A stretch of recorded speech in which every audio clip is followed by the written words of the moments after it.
사도행전 21장 17절에서 21절입니다. 오늘 본문의 내용은 제가 사도행전을 100번 읽으면서 가장 많이 울었던 내용이기도 합니다. 저는 사도 바울을 생각하면 한없이 가슴이 먹먹해 옵니다. 천국에 가서 제 소원은 사도 바울 선생님을 꼭 만나고 싶습니다. 사도 바울 얘기만 나오려고 해도 이 부분 얘기를 하려면 눈물이 꽉 앞을 먹먹해져요. 왜 그러냐면 오늘 이 본문을 보면 너무 기가 막혀요. 사도 바울이 선교 여행을 이렇게 쭉 하고 힘들게 난파도 당하고 강도의 위험과 동족의 위험과 많이 당했어요. 그러고 나서 이제 예루살렘으로 돌아왔거든요. 예루살렘으로 돌아오고 났는데 17절에 보세요. 사도 바울이 예루살렘에 이르니 예루살렘에 있는 우리 성도들과 교회 지도자들이 사도 바울 선교팀들을 환영하며 맞이합니다. 거기까지 좋았어요. 그래서 그 다음날 바울이 야고보 선생님한테 이제 찾아갑니다. 그 교회에 다 모였어요. 교회 장로들과. 그때 당시에 예루살렘 교회의 총 리더는 야고보 선생님이었잖아요. 들어갔어요. 그리고 18절 19절 바울이 문안을 하고 하나님께서 그 선교팀들에게 어떤 사역의 결과를 주셨고 어떻게 은혜를 베푸셨는지에 대해서 이제 쫙 보고를 합니다. 그러고 나니까 모든 성도들과 장로들과 야고보 선생님까지도 그 바울 선교팀들의 선교 사역 보고를 듣고 하나님께 영광을 돌리더라 그러면서 아주 기뻐했어요. 그러다가 갑자기 분위기가 전환됩니다. 뭐라고 그러냐면 20절에 그들이 그걸 듣고 하나님께 영광을 돌리더니 갑자기 하는 말이 바울더러 이르되 형제여, 사도님이라고도 안 그러고 유대인 중에 믿는 자가 이렇게 많이 생겼는데 너는 하는 말이 내가 이방에 있는 모든 유대인을 가르치되 모세를 배반하고 아들에게 할례를 행하지 말라고 또 관습을 지키지 말라고 그렇게 가르쳤다 함을 우리가 들었노라. 뭐냐면 예루살렘에 있던 장로님들이 그 교회 성도들이 소문을 들었어요. 누구에 대해서? 바울에 대해서. 그 소문이 뭐였냐면 야 바울아, 너가 예수 그리스도의 복음을 전한 것까지는 좋았어. 교회도 개척하고 어쩌고. 그런데 네가 돌아다니면서 말하기를 모세의 율법을 지키지 말라고 가르쳤니? 우리의 전통을 따르지 말라고 가르쳤니? 여기 보니까 모세를 배반하라고 가르쳤니? 그리고 할례도 행하지 말라고 가르쳤니? 이렇게 말을 하는 거예요. 그러니까는 바울 입장에서는 이렇게 멈칫하고 황당한 거예요. 왜 그러냐면 사도 바울은 디모데는 유대인이었기 때문에 디모데가 엄마 쪽이 유대인이잖아요. 그러니까 너가 성전에 들어가기 전에 유대인의 관습 그 전통에 따라서 너는 할례를 받아라.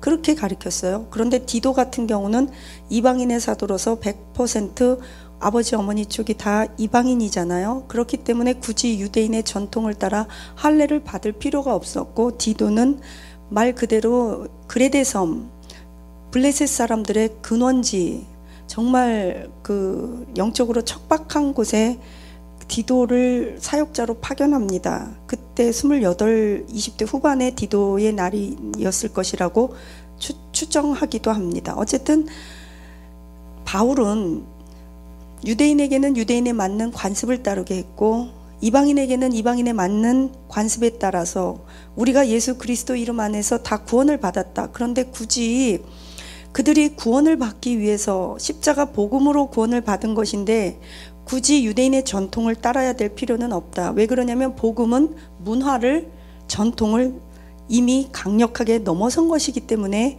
그랬습니다. 유대인에게는 유대인에 맞게 헬라인에는 헬라인에게 맞게 배운 자든 안 배운 자든 노예나 자유인이나 그러니까 사도 바울은 이 수용력이 굉장히 컸고 상황화를 굉장히 잘 접목시켰던 사람입니다. 그런데 이렇게 기껏 선교 보고 받고 수고했다고 박수 쳐주고 곧바로 공격 모드가 들어오는 거예요. 그러니까 이런 바울의 상황을 알던 그 리더 야고보 선생님께서 바울에게 이렇게 제안합니다.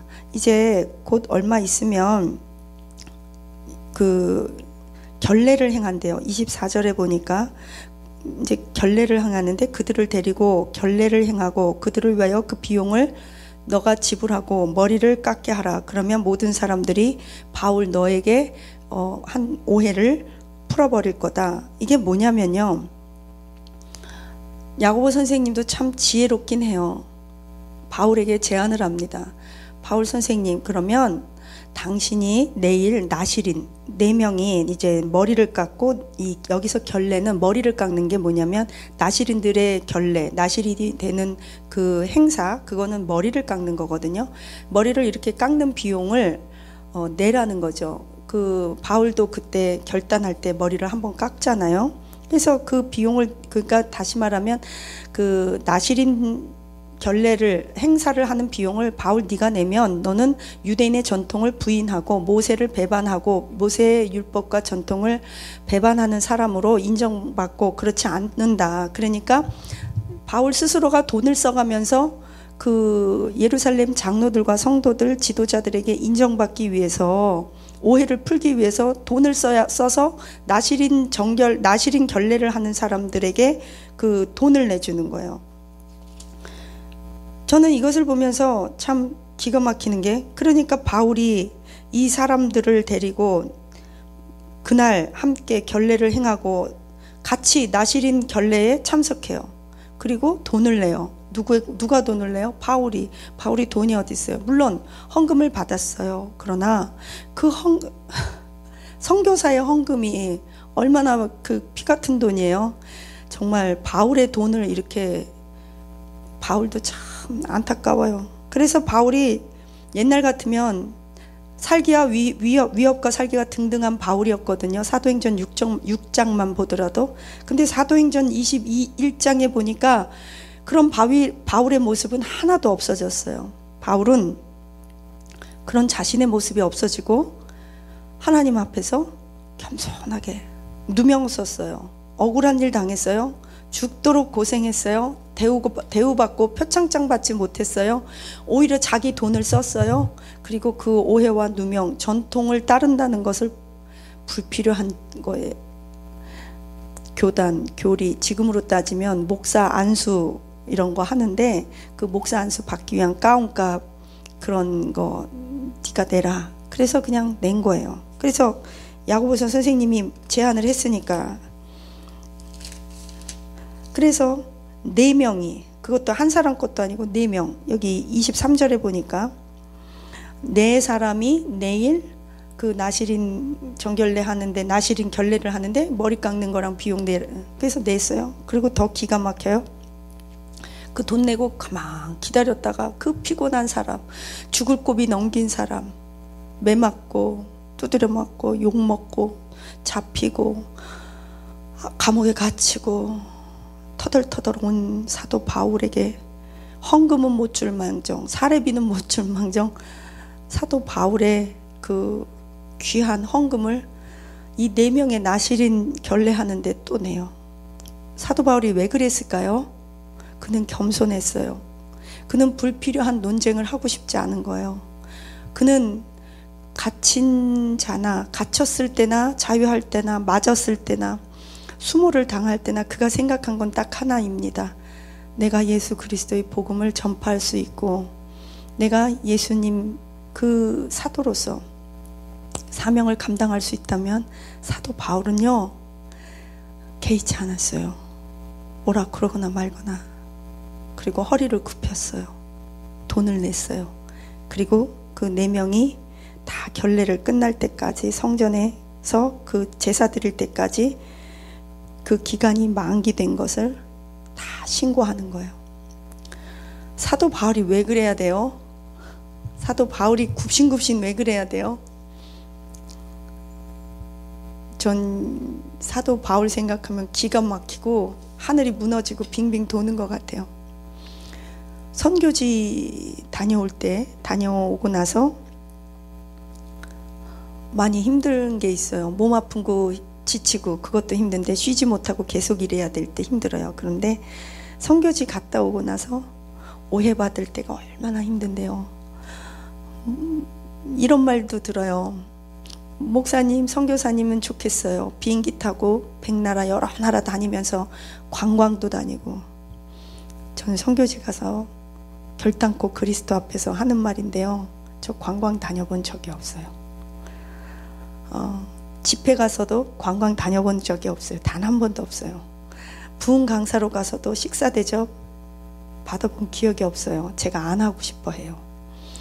식사 비용도 아깝기도 하지만 그 밥 먹으러 왔다 갔다 하고 관광 다닐 에너지 없어요. 비행기 타고 16시간씩 가서 떨어지자마자 사역지로 가요. 신학교 가서 강의하고 교회 순방하고 교회 가서 물품 내려주고 다시 비행기 타고 어떨 때는 쓰레빠 끌고 와요. 왜냐하면 신발까지도 벗어줘야 되기 때문에. 이런 말을 왜 해요? 오른손이 하는 일은 왼손이 모르게 하라고 그러지만 할 수 없이 여러분들께 말씀드려야 돼요. 저는 나팔수기 때문에 여러분들이 선교하시는 분들이 아이 좋겠다, 뭐 자기 아들 딸들 해외 유학 간다, 그거 아니에요. 그렇지 않은 분들 많아요. 그래서 다윗이 그랬어요. 바울이 그랬어요. 바울이 근데 27절이 더 기가 막혀요. 그렇게 하고 그랬는데 27절에 성전에서 무리들이, 유대인들이 바울을 보고 모든 무리를 충동질하여 그를 또 붙잡았더라. 사도 바울은 이때 붙잡혀요. 이제 마지막으로. 그래서 붙잡혀서 죄인의 몸으로 배 타고 또 아그리빠 왕 앞에서 또 간증을 하고 복음을 전하는 죄수의 몸이 됩니다. 선교하고 사역하고 주의 일하는 거는 꼭 해외 선교뿐만이 아니라도 교회에서도 마찬가지일 거예요. 열심히 일하면 욕먹을 때가 있어요. 오해받을 때가 있어요. 너만 혼자 선교 다 하냐? 왜 떠들고 다니냐? 제가 선교사님들의 사정을 알려야 돼요. 제가 알려야 돼요. 선교사님들은요, 성경헌금 내고 선교사님 제가 알려야 돼요. 기도 제목 주세요. 지금 거기 현황을 이쪽 현지에 알려야 돼요. 우리 한국 분들한테 알려야 돼요. 성도와 교회들에게 알려야 돼요. 안 그러면 무슨 기도 제목이 있는지도 모르고 기도 제목도 몰라서 기도도 안 하고 우리 성도님들은 상급도 못 사요. 우리가 함께 천국을 이루어가야 돼요. 함께 상급 사야 돼요. 함께 면류관 받아야 돼요. 선교사님들을 위해서 우리가 기도해야 돼요. 이거는 우리의 사명이에요. 가르쳐 주세요. 그러면 선교사님들이요, 지간하면요 선교 편지 저한테 안 줘요. 그냥 기도해 주세요. 감동되는 대로 아무거나 기도해 주세요. 어떻게 아무거나 해요? 필요한 게 뭐예요? 그러면 선교사님들은요 카톡에 거기 필요한 물품을 보내려고 해요. 급하게 필요한 물품 가르쳐 주세요. 그러면 안 찍어요. 왜냐면 그거 또 잘못 찍었다가 캡처해서 이 선교사가 이거 봐라 이렇게 물품을 여기저기서 도네이션만 받고 별별 소리 다 들을까봐 선교사님들은요 사진도 보내기 힘들어 하시고요. 어떤 선교사님들은 저한테 말 잘 안 해요. 제가 엊그저께도 인도네시아 선교사님한테 적은 액수의 헌금을 보내고, 선교사님 그쪽 편지 좀 하나 보내주세요. 거기 상황을 제가 좀 알아야 돼요. 코로나 때문에 거기 가보지 못했잖아요. 사진하고 우리 성도님들께 거기에 소식을 좀 알려드리고 싶어요. 좀 가르쳐 주세요. 편지 주세요. 사진 주세요. 그랬더니 안 주세요. 편지 읽어드릴게요. 네팔이에요. 여기는 장마가 왔습니다. 여기에 인도의 시킴과 티벳 국경 지역에 카투만 그 국경 지역에서 지진이 생겨서 카투만까지 네팔에서도 지진으로 인하여 10명이 죽었습니다. 우리는 밥을 먹는데 수저가 흔들리고 방바닥에 흔들려서 맨발로 뛰어나가고 전기 스위치들을 내렸지만 전기는 역시 나갔습니다. 여기는 정치적으로 겉으로 보기에는 안정된 것 같지만 그렇지도 않습니다. 과거에 정글에서 싸워오던 마오이스트 군인들이, 마오이스트 그 군인, 공산주의 군인들이 우리들에게 와서 가끔씩 여러 가지로 힘든 일들을 벌이기도 합니다. 중략. K교회는 지금 가건물을 사용해 온 지 1년이 되었습니다. 그런데 주변에서 예배 드릴 때 시끄럽다고 고발을 해가지고 몇 번째 경찰이 왔다 갔고, 심지어는 우리 그 K교회의 목사님을 몇 번이나 경찰서로 끌어가서 여러 가지 힘든 일들이 있었습니다. 원래는 땅 주인과 임대 계약이 5년이나 남았는데도 1년밖에 사용하지 못했는데 정부에서 나가라고 그렇게 명령을 받고야 말았습니다. 그래서 할 수 없이 그 교회 담당 목사님이 그것을 받고 사인을 할 수밖에 없었습니다. 위협해서. 마이크도 시끄럽고, 그래서 우리는 악기 없이 그냥 손뼉 치고, 때로는 손뼉도 못 치고 찬양도 크게 못 부릅니다. 통성기도도 할 수 없습니다. 만에 하나 소리가 들어가면 또 끌려가야 하기 때문입니다. 이 교회를 위해서 기도해 주시기 바랍니다. 또 다른 M교회가 있습니다. 그 교회는 저쪽 네팔의 또 한 끝자락에 있는 교회인데, 34살 된 필립 목사님과 그 동생들이 3명이 모두, 그러니까 필립 목사님과 두 동생이 신학교를 졸업하고 그 교회를 3개나 개척하였습니다. 그래서 필립 목사님은 34살인데도 불구하고 아직 결혼도 못했고 교회 사역에 올인하고 있는데, 우리 필립 목사님이 결혼할 수 있도록 기도해 주시고, 이 필립 목사님의 형제들을 통해서 개척된 새 교회가 지금 부흥의 가승세를 달리고 있는데, 정부에서 여러 가지 그 어려움을 주지 않도록 기도해 주시기 바랍니다. 고다와리라는 지역의 그 가정교회의 가정에서 예배가 시작되었습니다. 우리는 청소년들 5명을 모집하였고, 이들에게 밥과 공부, 성경을 가르쳐주고 날마다 큐티와 말씀을 통해 이 아이들을 양육하고 있습니다. 여기 사진도 이렇게 왔네요. 정말 너무 이뻐요. 이 어렸을 때부터 이 아이들, 초등학교 중학생이네요. 이 아이들을 매일 집에서 말씀, 기도, 또 밥 해주고 그런 일들을 하고 있는데, 우리 옆에 있는 존 사역자분도 와서 같이 합류하여 우리가 함께 할 수 있게 되었습니다. 감사하네요. 이 네팔의 기도 제목은 헌법에서 전도의 자유를 보장받을 수 있고, 그 다음에 아까 말씀드린 그 가건물에서 들여다가 이제 나가라고, 시끄럽다고 나가라고 한 교회가 하나님께서 예비하신 장소로 잘 옮겨갈 수 있도록 기도해 주시고, 필립 목사님 결혼할 수 있도록, 그리고 그 고다와리 홈에 있는 우리 홈처치 아이들 5명을 통해서 주일학교와 청소년 사역이 더 활성화되고, 이 아이들이 훌륭한 목사로 성장할 수 있도록, 우리들은 이제 목사님 이 아이들을 키워서 선교사 목사로 만드는 거죠. 네, 이렇게 해주시기를 기도합니다. 사도 바울이 선교지 갔다 와서 환영받지 못하고 또 죄수가 됐고 돈 뜯기고 오해받고 수많은 사람들의 잘못된 편견된 소문, 그것 때문에 교회 지도자들로부터 굽신굽신 거려야 되고, 자존심 버리고 두들겨 맞고 돌 맞고 난파당하고 배고프고 감옥에 갇히고. 저는 이런 생각이 들어요. 하나님, 저 천국 가면 사도 바울 선생님 얼굴 보게 해주세요. 어느 날 기도를 했더니, 네가 사도 바울 선생님이 겪었던 그 고난을 감당할 수 있겠느냐? 깜짝 놀랐어요. 하나님, 제가 계시록을 깨닫게 해주세요. 그랬더니, 네가 반모섬에서 그 채석장이거든요. 그 불 속에서 채석장에서 죄인된 몸으로 그 무서운 반모섬의 그 고통을 네가 견딜 수 있겠느냐?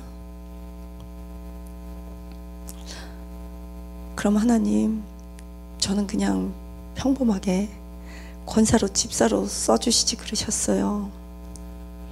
네가 아굴라와 브리스길라처럼 사도 바울을 위해서 목이라도 내놓을 수 있는 집사가 될 수 있겠느냐? 저는 그냥 평신도 자매가 될래요.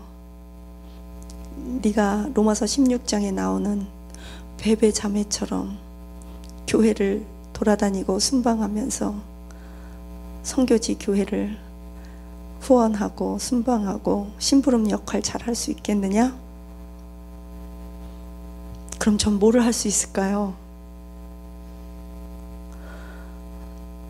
저는 그냥 주님의 음성 앞에 제가 기도하러 어떨 때 밤에 제가 기도할 때 털썩 주저앉을 때가 참 많아요.